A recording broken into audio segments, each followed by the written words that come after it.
My name is Jill. I'm standing in the hallway of the courthouse, the weight of what just happened still pressing down on me. The judge has just dismissed my parents' lawsuit against me, and for the first time in months, I can breathe. But the victory doesn't feel like I thought it would. My family, the people who were supposed to love and protect me, tried to steal from me, and I had to prove my innocence in front of a judge. Let me take you back to the beginning. I grew up in a small town, the younger daughter of a traditional family. My sister, Lily, was the golden child.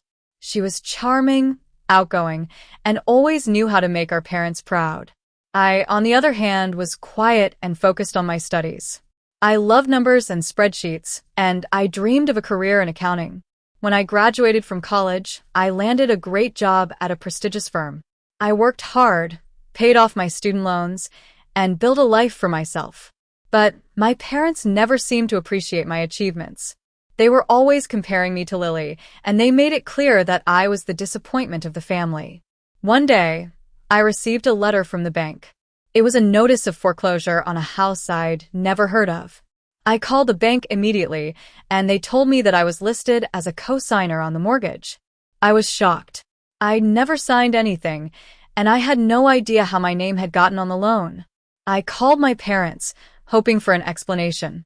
But instead of apologizing, they told me that they'd used my name to help Lily buy a house. They said that it was a family matter and that I should be grateful for the opportunity to help. I was furious. They'd forged my signature, committed fraud, and put my credit and my career at risk. I refused to pay the mortgage, and my parents took me to court. They hired a lawyer and filed a lawsuit against me, claiming that I'd verbally agreed to help with the loan. Lily testified against me, saying that I'd promised to support her at a family dinner.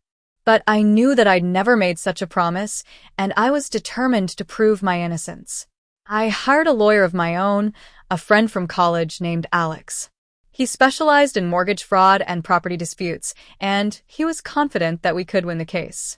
We started gathering evidence, and we soon discovered that there were several discrepancies in the mortgage application. My signature didn't match, and the notary date was wrong.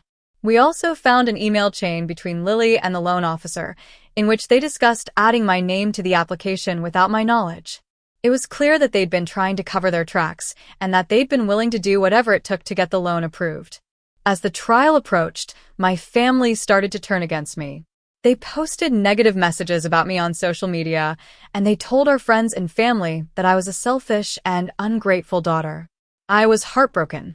I'd always thought that my family loved me, but now I realized that they were willing to do anything to get what they wanted. But I didn't let their words get to me. I knew that I was in the right, and I was determined to fight for my rights. On the day of the trial, I walked into the courtroom with my head held high. I was nervous, but I was also confident that we had a strong case.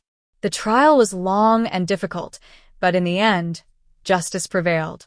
The judge dismissed my parents' lawsuit, and she referred the case to the district attorney's office for further investigation.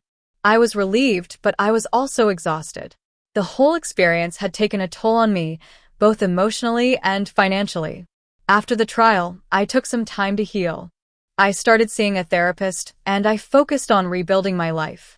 I also changed my last name to distance myself from my family. It was a small act, but it made me feel like I was taking back control of my life. Looking back, I realized that the whole experience was a wake-up call. It taught me that I need to stand up for myself, even when it's difficult. It also taught me that not everyone in my family is worthy of my trust and love. But despite everything that happened, I'm grateful for the lessons I learned. They've made me a stronger and more resilient person. If you're going through a similar situation, I want you to know that you're not alone. There are people who care about you and who will support you. Don't be afraid to stand up for yourself, and don't let anyone tell you that you're not worth fighting for. You deserve to be happy, and you deserve to have a life that's free from fear and abuse.